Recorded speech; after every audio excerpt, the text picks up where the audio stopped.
Bonsoir et bienvenue à cette nouvelle édition de Direct. Aujourd'hui, notre rencontre aura une saveur africaine, étant donné que le deuxième forum d'Assouan pour la paix et le développement durable doit clôturer ses travaux demain à la ville d'Assouan, aussi en Égypte.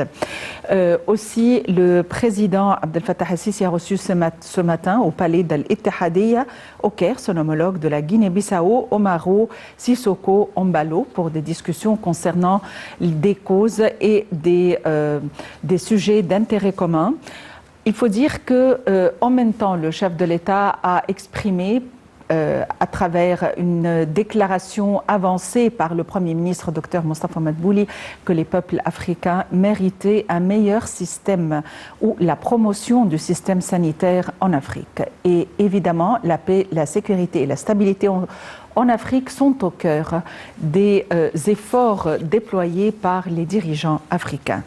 Donc, avant d'aborder en détail le deuxième forum d'Assouan pour la paix et le développement durable, qui a discuté au centre ou au cœur des sujets épineux, la paix et la sécurité en Afrique. Donc, nous allons en savoir plus dans ce compte rendu concernant la visite du président de la Guinée-Bissau, M. Umaro Sissoko Embalo, ce matin au palais d'Al-Ittihadiyya.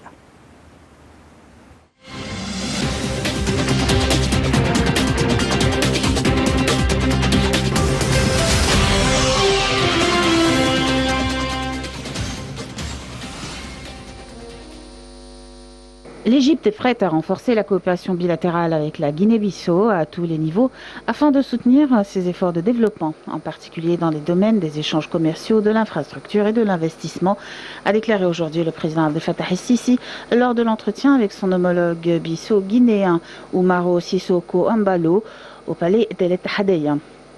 Le chef de l'État a affirmé la disposition de l'Égypte à accueillir des cadres guinéens pour participer au programme de construction des capacités et d'assistance technique mis en œuvre par l'Agence égyptienne de partenariat pour le développement selon les besoins de la partie guinéenne. Une séance d'entretiens bilatéraux a eu lieu entre les deux présidents, suivie d'une autre élargie qui a regroupé les délégations des deux pays, a dit le porte-parole de la présidence, Bassam Rodi. Au début de la rencontre, le président el-Sisi a salué les relations historiques liant les deux pays, affirmant que cette visite était une occasion importante pour renforcer les rapports communs, en particulier à la lumière de l'importance qu'occupe la Guinée-Bissau dans la région ouest africaine. Pour sa part, M. Embalo a exprimé sa gratitude pour l'accueil chaleureux et l'hospitalité généreuse, soulignant l'aspiration mutuelle de son pays à renforcer les relations bilatérales avec l'Égypte à différents niveaux, en particulier en matière d'échanges commerciaux, de stimulation des investissements directs égyptiens, d'assistance technique et de coordination conjointe dans les domaines sécuritaires et militaires. Il a salué l'expérience égyptienne inspirante et son rôle axial pour contribuer à la réalisation d'un développement global et d'une croissance économique et au maintien de la paix et de la sécurité en Afrique. L'entretien a porté sur nombreux dossiers africains, a ajouté le porte-parole, précisant que les deux parties étaient convenues de poursuivre la consultation sur les efforts déployés pour lutter contre le terrorisme, l'idéologie extrémiste et l'immigration clandestine en Afrique, en sus des dernières évolutions dans la région ouest africaine. Au terme de leur entretien, les deux présidents ont tenu une conférence de presse conjointe.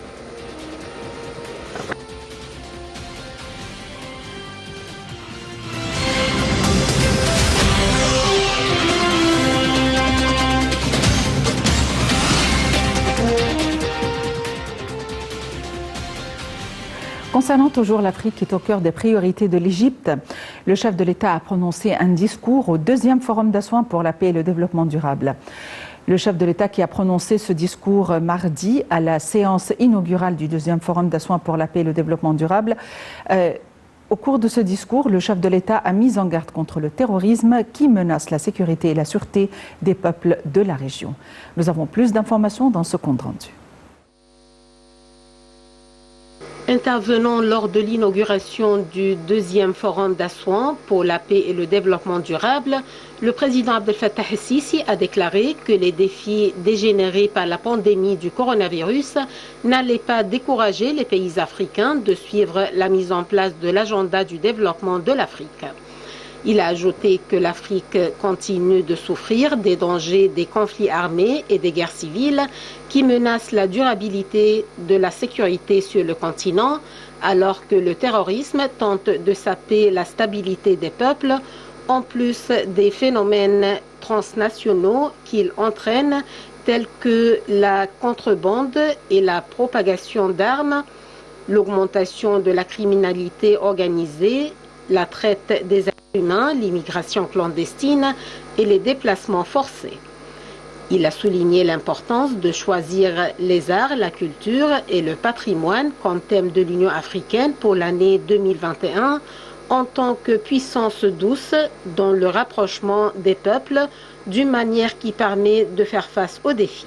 En outre, pour parvenir à une paix durable, il faut immuniser les pays sortant d'un conflit contre les revers en renforçant la capacité de résilience de leurs institutions, en leur permettant d'accomplir les tâches qui leur sont assignées et de promouvoir le développement, a-t-il précisé. Il a réitéré que l'Égypte affirme que la solidarité internationale était une question urgente jusqu'à ce que l'humanité traverse cette crise en paix et en sécurité. Le président el-Sisi a souligné la demande africaine que le vaccin soit fourni d'une manière plus équitable et plus juste pour répondre aux demandes des peuples du continent.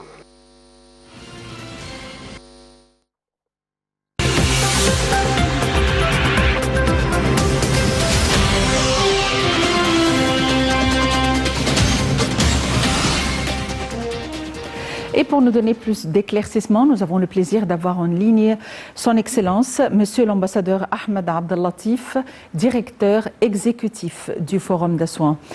Monsieur l'ambassadeur, bonsoir et bienvenue avec nous. Bonsoir, merci. Merci pour votre invitation. Monsieur l'ambassadeur, vous êtes le directeur exécutif du Forum d'Assouan. Qu'est-ce qui distingue cette deuxième édition au niveau des sujets discutés, au niveau des sujets épineux par rapport à ceux de l'année dernière? Merci beaucoup, Yanni. D'abord, une grande différence, c'est que cette version, à cause du Covid, se tient de manière virtuelle, mais en même temps, nous avons un espace pour ce forum ici au Caire, où on a pu avoir une cérémonie d'ouverture et présenter le discours de son Excellence, le président de la République, M. Abdel Fattah el-Sisi, ainsi que d'autres chefs d'État africains, et ainsi que l'ouverture par son Excellence, le ministre des Affaires étrangères. Cette deuxième session, bien sûr, elle est très différente de la première au niveau du sujet, parce que depuis la première session, Covid-19 est apparu. Il a eu des implications très importantes pour les systèmes de santé en Afrique. Il a eu des conséquences économiques majeures, entraînant une crise de la dette, une diminution des revenus des pays africains. Et cet ensemble de conséquences, bien sûr, accentue les fragilités, les vulnérabilités de nombreux pays africains qui donc traversent une crise économique et sociale importante en raison de cette crise. Donc la deuxième session du Forum d'Assouan, elle ne s'arrête pas à regarder les conséquences du Covid-19, mais surtout comment surmonter cette crise, comment reconstruire plus fort et comment la coopération africaine, l'intégration économique africaine peut être un vecteur important pour arriver à la prospérité et la sécurité en Afrique. À partir de ce point-là, elle examine de nouveaux sujets qui n'étaient pas dans la première édition, par exemple comme le commerce. Le commerce est un sujet important en Afrique parce que la nouvelle zone de libre-échange africaine est entrée en opération depuis le 1er janvier. Donc elle peut créer des emplois, elle peut contribuer à une amélioration de la situation économique en Afrique. Donc on a discuté de cela, par exemple, on a discuté aussi des projets d'infrastructure. Le président el-Sisi a mentionné dans son discours l'importance des projets d'infrastructure pour l'intégration africaine, là aussi pour créer de nouvelles opportunités économiques et aussi contribuer bien sûr à surmonter la crise du Covid. Mais en même temps, nous avons des sujets communs avec la première session, qui est l'ensemble des sujets liés aux défis que fait face l'Afrique en raison de nombreux conflits, du terrorisme et de la reconstruction et du développement après conflit. De nombreux pays africains sont sortis d'élections, ont conclu des accords de paix. Comment reconstruire ces pays qui sortent de crise? Donc voilà un peu un aperçu de cette deuxième session du Forum d'Assouan. La paix et la sécurité sont au cœur des priorités des dirigeants africains et c'est à partir de la paix, la stabilité et la sécurité que tout développement serait possible. Quels sont les outils ou les mécanismes envisagés par les dirigeants africains de manière à promouvoir la stabilité en Afrique? En Afrique, il y a une architecture importante pour la sécurité et la paix. On a le Conseil africain pour la paix et la sécurité. On a l'agenda 2063 pour la réalisation de l'Afrique que nous voulons. Nous avons une initiative importante qui s'appelle Faire taire les armes, qui a une grande portée et dont la vigueur vient d'être étendue à 2030. Donc il y a beaucoup de mécanismes, d'initiatives en Afrique qui sont importantes pour faire avancer les efforts de paix. Les communautés économiques régionales en Afrique aussi jouent un rôle important. On le voit par exemple avec la CEDEAO en Afrique de l'Ouest et le G5 au Sahel et d'autres types d'organismes régionaux ou de groupes régionaux. Donc il y a un ensemble d'initiatives, de mécanismes pour faire avancer la paix et la sécurité en Afrique. Mais ce qui parfois manque, c'est les moyens, c'est la mise en œuvre de ces différents mécanismes, de ces initiatives, c'est comment aussi assurer la coordination entre eux et renforcer les synergies entre les initiatives économiques pour le développement durable, l'intégration économique et l'utiliser comme moyen aussi pour renforcer la paix et la sécurité.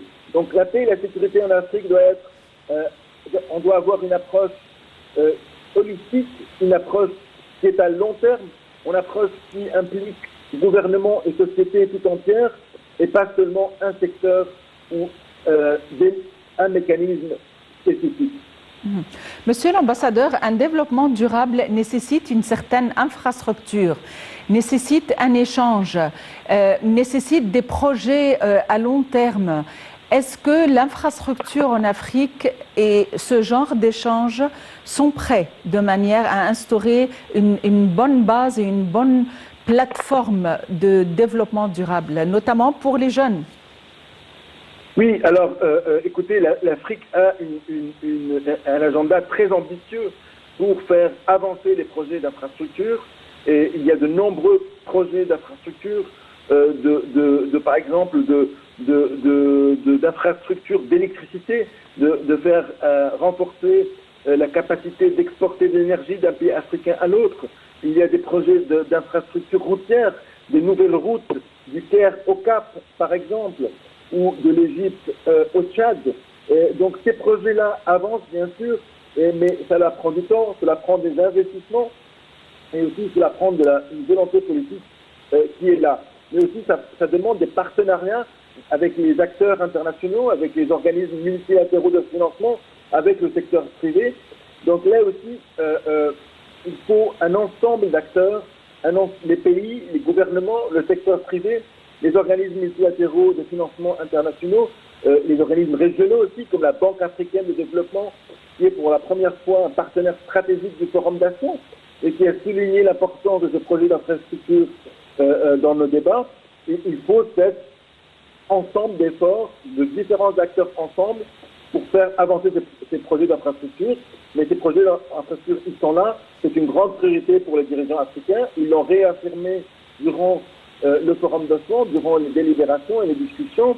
Et ils ont aussi souligné, j'aimerais en parler, l'importance de l'infrastructure numérique. La crise du Covid a montré que nous tous, nous sommes de plus en plus dépendants de technologies de l'information, de l'Internet. Et donc l'Internet aujourd'hui est présent dans tous les secteurs économiques.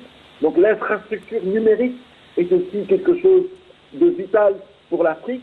Et l'Afrique malheureusement continue de connaître un déficit dans l'accès à Internet, dans l'accès aux technologies numériques.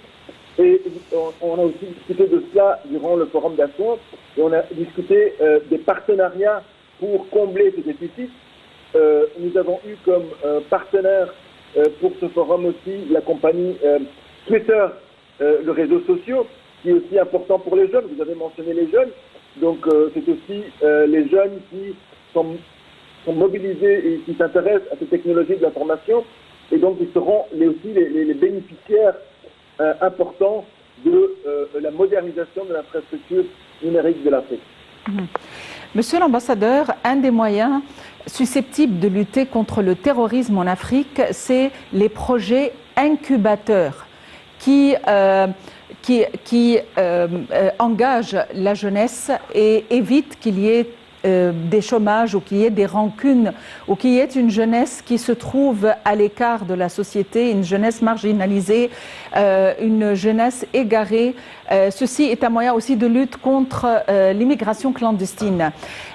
Est-ce que la question de la jeunesse a été abordée profondément cette année avec davantage de précision par rapport à la première édition du forum?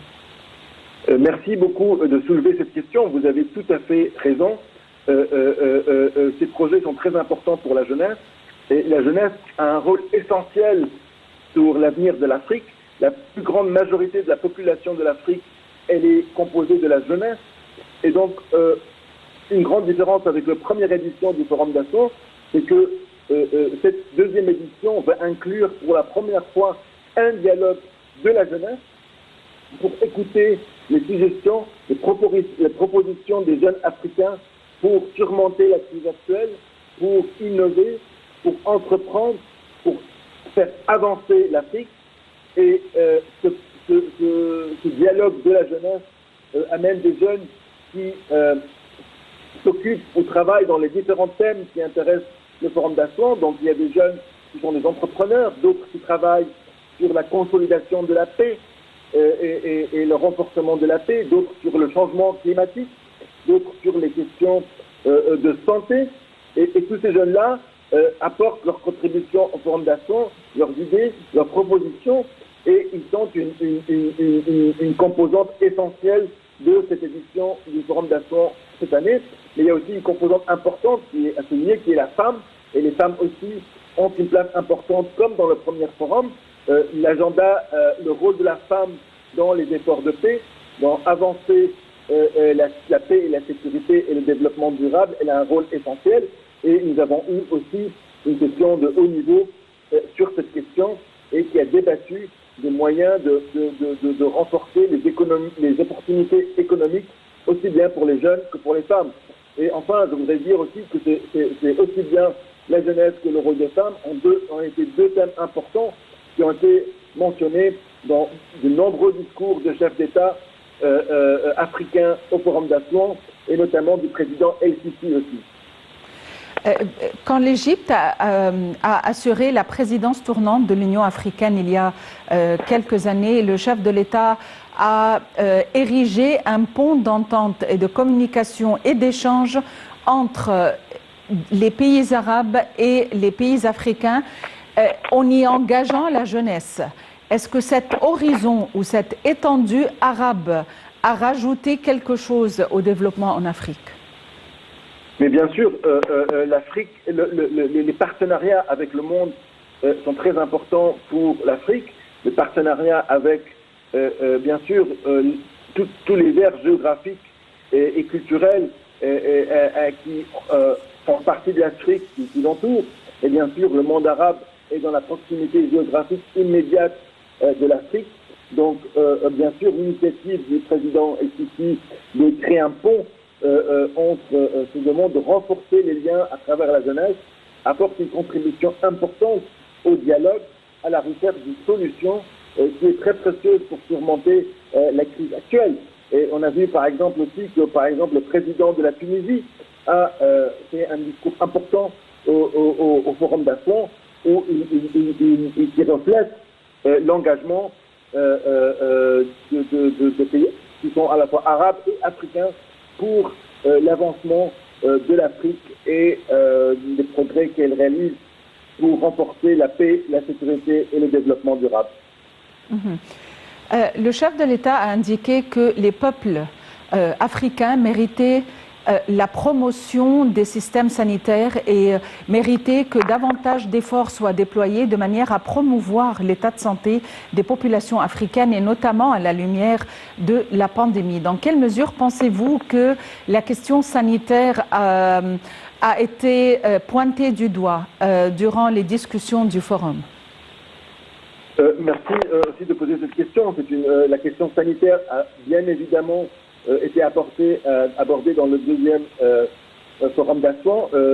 Au premier jour, le directeur général de l'Organisation mondiale de la santé a envoyé un message vidéo au forum d'Assouan dans lequel il souligne l'importance d'avoir des systèmes de santé robustes en Afrique pour soutenir les efforts de développement. Et aussi, on a eu le directeur du centre africain pour qui concerne les maladies infectieuses, la transmission des maladies, qui est en premier plan de la lutte contre la pandémie. Et il a aussi souligné l'importance du renforcement des capacités africaines en matière de santé publique et de santé primaire.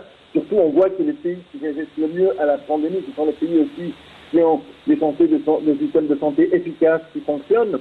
Mais aussi, le président ici a souligné l'importance de la santé. Et par exemple, aussi, dans le continent africain, nous avons plusieurs intervenants de haut niveau qui ont mis en valeur l'importance pour l'Afrique d'avoir des industries pharmaceutiques, de produire les médicaments, de produire les vaccins et de ne pas être totalement dépendante du monde extérieur pour s'approvisionner dans les médicaments et les vaccins, puisque ça aussi c'est une des leçons de la pandémie du Covid. L'Afrique demande un accès plus juste et plus équitable aux vaccins, mais aussi, elle doit aussi renforcer sa propre capacité, sa propre industrie pour pouvoir être mieux positionnée de produire des médicaments et des vaccins et de répondre aux besoins de santé publique. Donc je crois que c'est très clair que la santé maintenant avec le Covid est une nouvelle dimension de la sécurité, est une nouvelle dimension de le bien-être des sociétés qui est très important, et on ne peut pas avoir de la sécurité et des sociétés prospères et sûres sans être en bonne santé, sans que les systèmes de santé soient robustes. Donc je crois que ça c'est un message important qui émerge aussi de cette deuxième édition du Forum d'Assouan.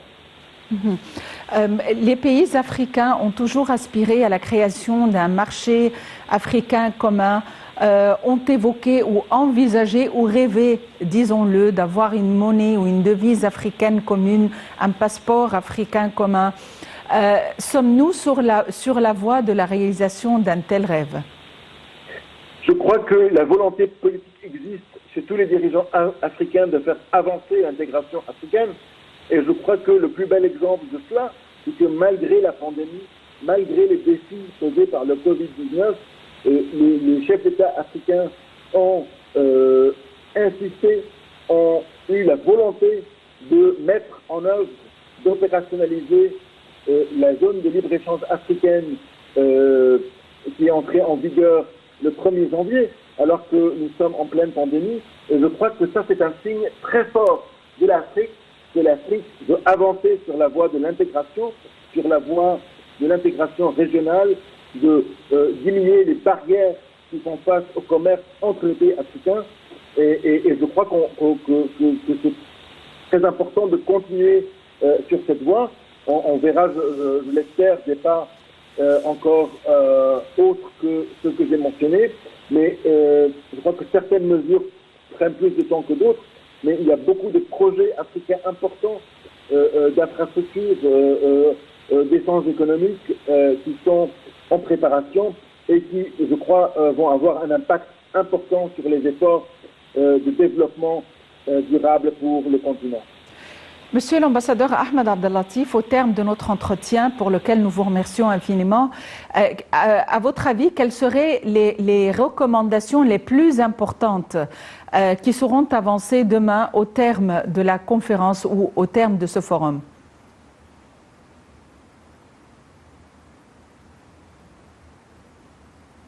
Monsieur l'ambassadeur,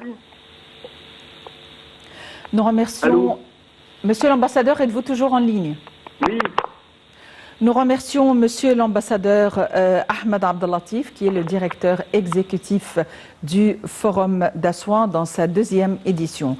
Nous gardons toujours cette saveur, cette atmosphère africaine, avec une déclaration qui a été avancée par le chef de l'État, le président Abdel Fattah el-Sisi, qui a affirmé que les peuples africains s'attendent à beaucoup d'efforts déployés en ce qui concerne la promotion des systèmes sanitaires dans leur pays. Al-Sisi a fait cette déclaration lors d'un discours prononcé par visioconférence en son nom par le chef du gouvernement, Mostafa Madbouli, lors de la réunion du bureau de la Commission de l'Union africaine.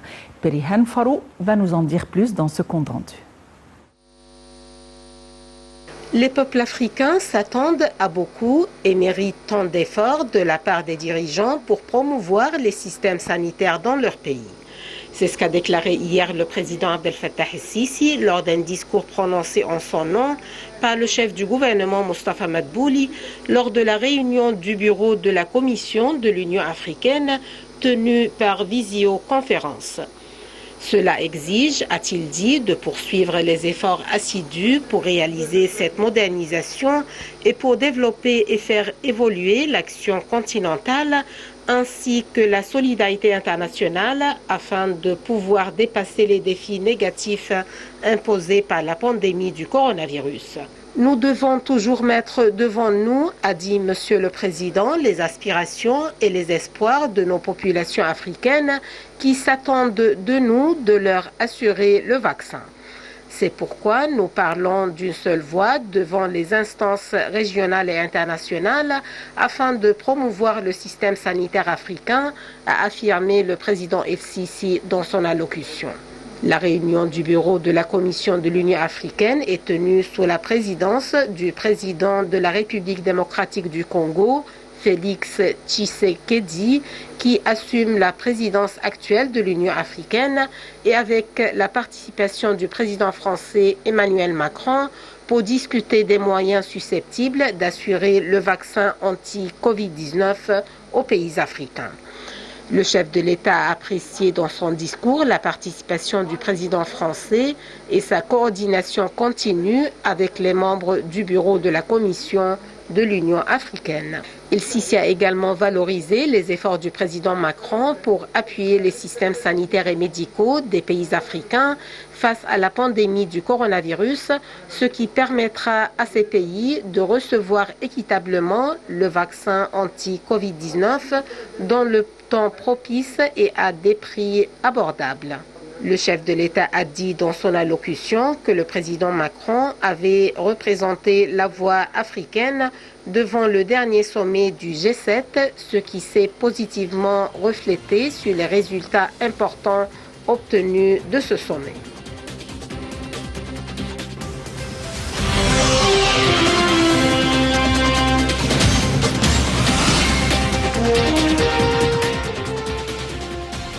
Et pour nous donner plus d'éclaircissements au niveau du développement durable prévu en Afrique ou envisagé en Afrique, nous avons le plaisir d'avoir en ligne Dr Passan Fahmi, experte en économie. Dr Passan Fahmi, bonsoir et bienvenue avec nous. Bonsoir madame, merci beaucoup. Docteur Passan Fahmi, le 2e forum d'Assouan a porté notamment cette année sur la paix et le développement durable en Afrique. Quelles sont les structures les plus importantes ayant été discutées durant ce forum? Tout d'abord, on ne peut pas parler d'investissement, de développement sans avoir sur place des points essentiels. Premièrement, nous devons avoir la paix, c'est-à-dire nous devons stopper les guerres qui existent en Afrique entre des pays voisins. Et aussi, parfois, il y a des guerres dans le même pays.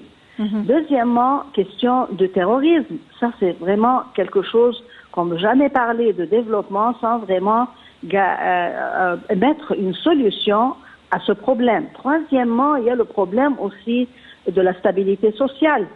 Quatrièmement, problème de la santé en ce qui concerne le Covid-19. Cinquièmement, il y a aussi le problème de l'infrastructure. Alors nous avons une longue liste comme on appelle, d'objectifs à atteindre avant de parler d'un développement réel en Afrique. Mais à cause de ce qui se passe dans le monde entier, comment le monde est devenu petit, la coopération entre les pays africains et aussi les grands pays, si on commence par la Chine par exemple, la Chine va jouer un rôle très important en Afrique avec l'Égypte. Deuxièmement, il y a aussi l'Union européenne. Elle a de l'intérêt à continuer à travailler en Afrique parce que c'est un pays très riche, un continent très riche, et aussi pour éviter les problèmes qui invadent le monde entier maintenant en ce qui concerne l'immigration illégale, avec tous les problèmes qu'elle crée en Europe et autres parties du monde, et aussi le terrorisme. Troisièmement, on doit avoir, comme on appelle, recours à la technologie. Et la technologie ne peut pas venir travailler sans avoir comme on appelle, un continent stable, si vous voulez. L'Égypte a une expérience très importante et très intéressante à transférer en Afrique. C'est-à-dire, nous aussi, on a eu un plan de développement qui a eu beaucoup de succès. On peut facilement transférer notre expérience en Afrique, surtout en ce qui concerne l'infrastructure, en ce qui concerne la façon dont on a travaillé contre Covid-19, aussi en ce qui concerne les services de santé, d'éducation, des moyens de transport. On a une bonne histoire à raconter et à la transférer. Mais avec la coopération, je commence par la Chine, les États-Unis, les grands pays aussi, l'Europe aussi va jouer un rôle très important. Si on regarde la carte du monde, il n'y en a plus beaucoup de places sur Terre qu'on peut vraiment avoir des investissements qui peuvent se développer pour des années dans le futur. Le continent africain, c'est un continent vierge, très riche, je répète, en matières premières, très riche en ressources.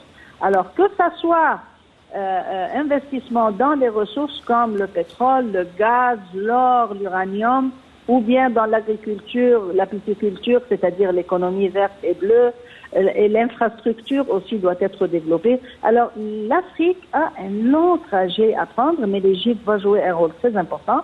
Et les pays avancés aussi. En ce qui concerne le financement, à mon avis, je dis toujours, ça c'est le côté le plus simple. Mais le côté le plus important, c'est comment on va coopérer ensemble. Et je répète ici, ensemble. Parce que dans le passé, les grands pays prenaient, si vous voulez, tous les fruits et laissaient en Afrique le minimum. Et la situation présente est un bon, comme on appelle, witness sur ce qui se passait dans le passé. Alors là, oui, nous, on va travailler avec l'Afrique, le monde entier va travailler avec l'Afrique, mais d'une nouvelle façon, on va appliquer la diplomatie économique, c'est-à-dire que tout le monde est gagnant-gagnant, d'une façon assez développée et assez avancée. Alors le futur est bon et Inch'Allah, l'Afrique va se développer d'une façon plus positive que dans le passé. Docteur Passant Fahmy, il y a un commerce intra-africain, un échange intra-africain. Où en sommes-nous quant au développement de cet échange? Écoutez, ça c'est un pas, pas nécessaire pour commencer. C'est-à-dire, on a vu l'Union européenne, ils ont eu une seule devise, mais à la fin, ça c'est pas le point le plus important. Le plus important, c'est le développement économique, et même si les échanges vont être faits comme dans le passé, c'est-à-dire produit contre produit, les bourses peuvent travailler très professionnellement, c'est-à-dire on n'a pas besoin de parler maintenant sur une devise pour toute l'Afrique, parce qu'il y a assez de devises sur le monde entier. Et aussi, moi je veux mentionner ici que même les devises qui existent, c'est-à-dire le dollar, on ne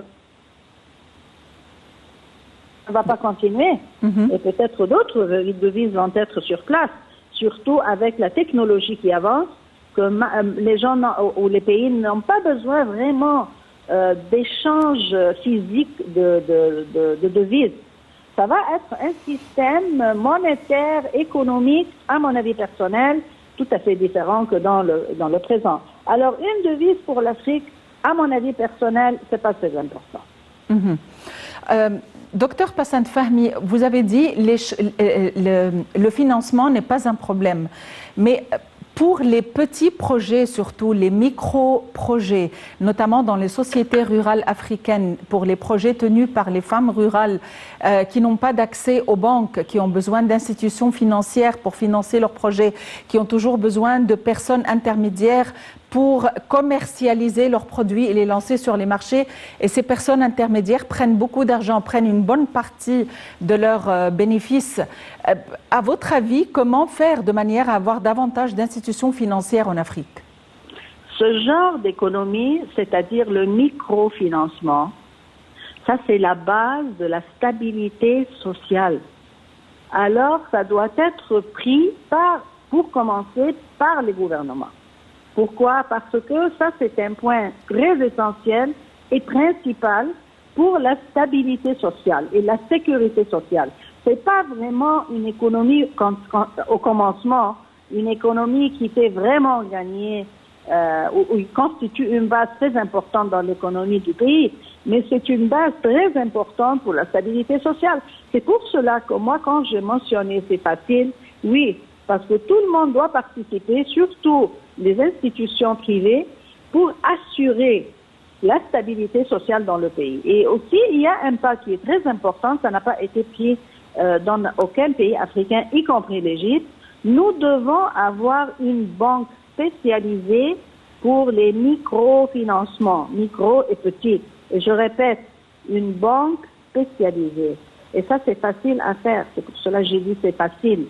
C'est pas compliqué. Mais on ne peut pas laisser ces petits projets en communication directe avec les grandes banques. Le discours ne va pas. Et c'est pour cela, je répète, on doit, même en Égypte, penser à établir une banque spécialisée pour le financement du micro-projet, surtout dans les villages, pour les femmes, pour les jeunes, pour les filles, c'est très important. Mais, je répète, c'est facile à établir, c'est pas compliqué. Quand on parle de développement durable, on remédie en partie au problème de migration clandestine. Quand il y a un développement, quand il y a des projets incubateurs pour la jeunesse, on évite qu'ils vont se noyer dans une tentative de trouver une meilleure vie ailleurs. À votre avis, est-ce qu'il y a un progrès quant à ce propos au niveau du développement durable en Afrique? Un progrès, mais qui n'est pas assez. Et je répète, les jeunes, ces jours-ci, ils sont obligés à faire ça. Pourquoi? À cause de la technologie. Dans le passé, quand on a maintenant le téléphone en main, il y a le computer, les jeunes voient le monde entier. Et ils voient leur situation. Et on compare. C'est pour cela qu'ils immigrent et qu'ils disent, même si on se noie dans la mer, c'est mieux que de rester comme ça. Pourquoi? Parce qu'ils ont vu l'autre vie. Et c'est pour cela, nous, comme il y a tous les pays, doivent être, les pays africains, et surtout l'Égypte, on doit assister les jeunes à développer des petits projets, à avoir un espoir que même si vous êtes sur place, vous avez un futur qui va vous offrir une vie acceptable. Comme les grands projets qu'on fait en Égypte maintenant dans les gouvernorats et dans les villages, on doit faire ça. Parce qu'on peut pas, vraiment les jeunes, ils voient tout. Ils voient les États-Unis, ils voient l'Europe, ils voient la Chine. Alors ils disent pourquoi je vis ici? Et cette vie ne va jamais changer. Alors on doit les aider pour commencer, c'est le gouvernement avec cette banque dont je parle. Deuxièmement, et la société civile aussi a un rôle très important à jouer. Mais on doit les aider, autrement les problèmes ne vont jamais stopper. Très bien. Docteur Passan Fahmi, vous êtes experte en économie. Merci d'avoir été avec nous aujourd'hui. Les rêves pour l'Afrique sont infinis, illimités. Les dirigeants continuent toujours de fournir leur maximum de manière à favoriser une meilleure vie commune à la population africaine. On ne pense plus en matière d'une manière individualiste ou en matière de pays, mais plutôt de région et de continent. Merci de nous avoir suivis. Très bonne fin de soirée et à la prochaine.